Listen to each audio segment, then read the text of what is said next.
There's great opportunity for someone out there who actually wants to lead. Great opportunity to be seen, to be heard, to have influence, to even amass wealth or amass a lot of uh, control and pressure, if you will, on society. There's great opportunity out there for someone who genuinely wants to lead. Unfortunately, that also creates a lot of opportunity for people who simply want to control, who want nothing more than to amass a lot of wealth. And they realize that influence, well, that's a good path to wealth. But also understand that leadership comes as a burden and a gift. It's two sides of an ever tightening rope.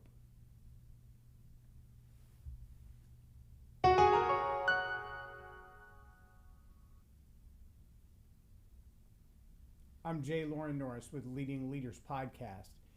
Now, I want you to understand that if leadership is in your DNA, if leadership is in your makeup, if leadership is something that you can't help but do, and I love the way John Maxwell says it. John Maxwell is asked often, are leaders born or are they made? And John's response to that is very clever. He says, I've never met an unborn leader. So I guess the reality is you can't be not born and be a leader. That would be really, really complicated.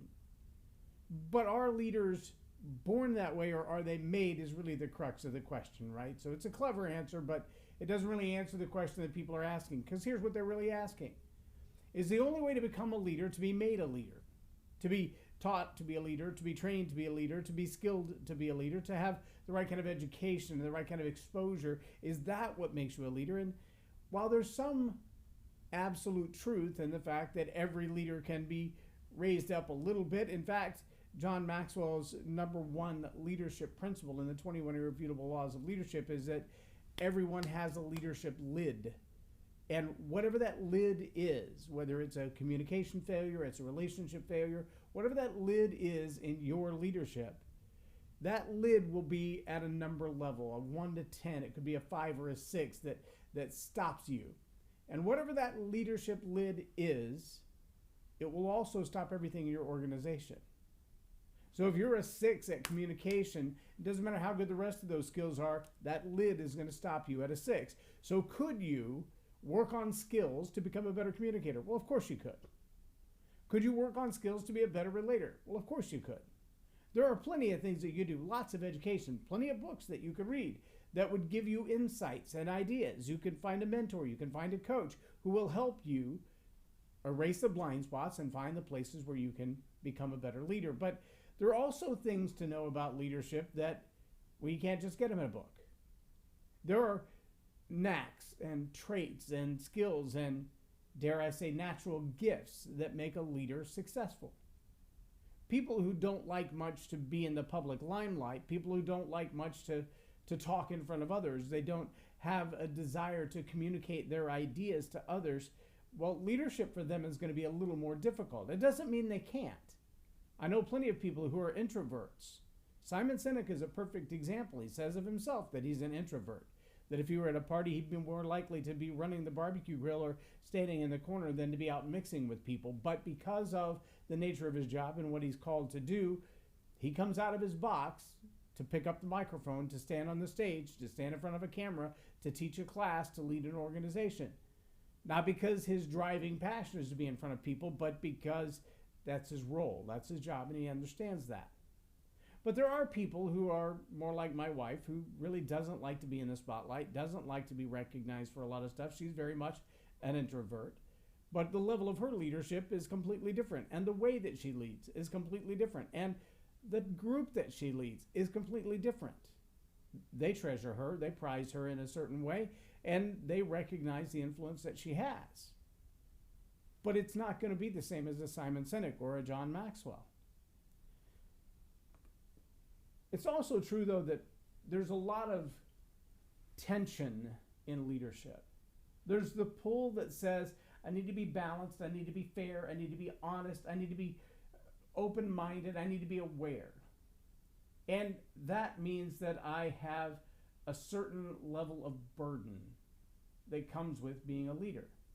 I've got to be able to anchor myself in a place where I know what my core values are. I know why I'm making the decisions that I'm making. I know where I'm going intentionally in life, but I also have to make sure that that path doesn't lead me to run over other people.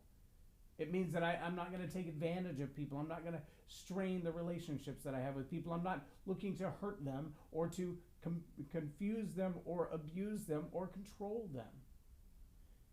That's the tension of the burden of leadership. The other side of that is the gift.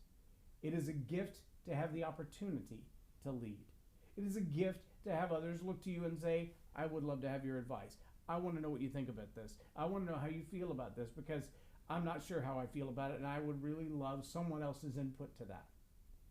Now, the challenge for many leaders is finding that balance. It's really easy to get off kilter when you start to think too much of yourself, or you start to believe that there's something innate about you, that you don't have to continue to sharpen your skills.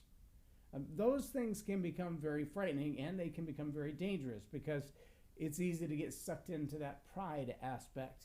It's easy because pride goes before a fall. It's easy because when so many people are patting you on the back, telling you what a wonderful job you've done, it's easy to believe the press, so to speak.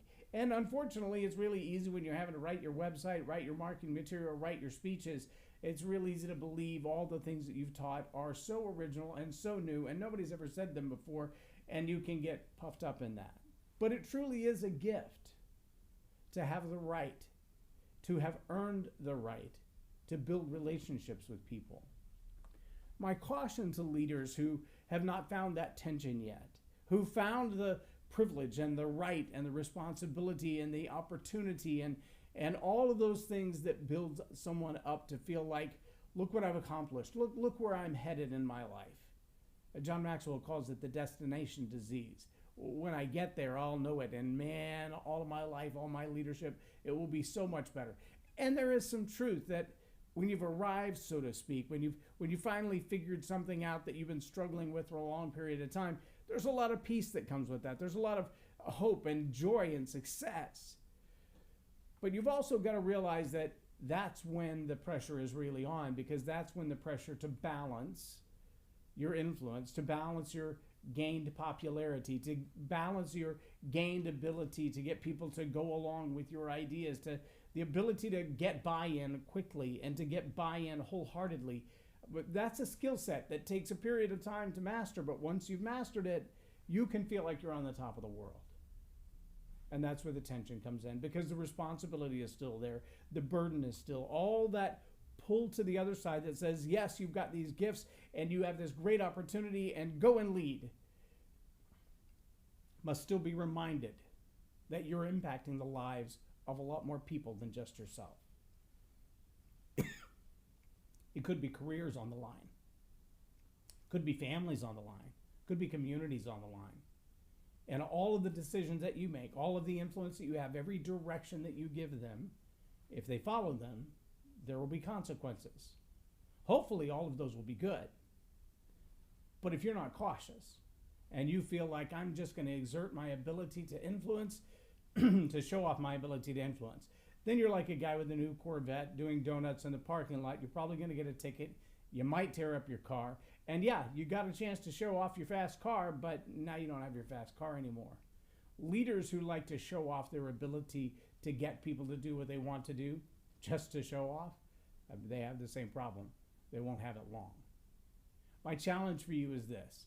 Understand that, yes, leadership, it's a position, and it's a privilege, and it's a right, and it's a responsibility, and it's an earned opportunity, and it's also a burden. And altogether, being a leader is a gift. Treat it like a gift. Not that you're the gift, but like you've been handed one of incredible, enormous value. I'm J Loren Norris with Leading Leaders Podcast for Tell It Like It Is TV.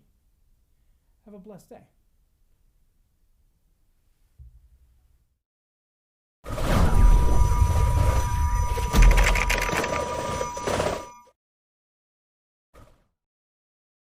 Subscribe now for our extensive video library of leadership lessons promoting faith, family, and freedom.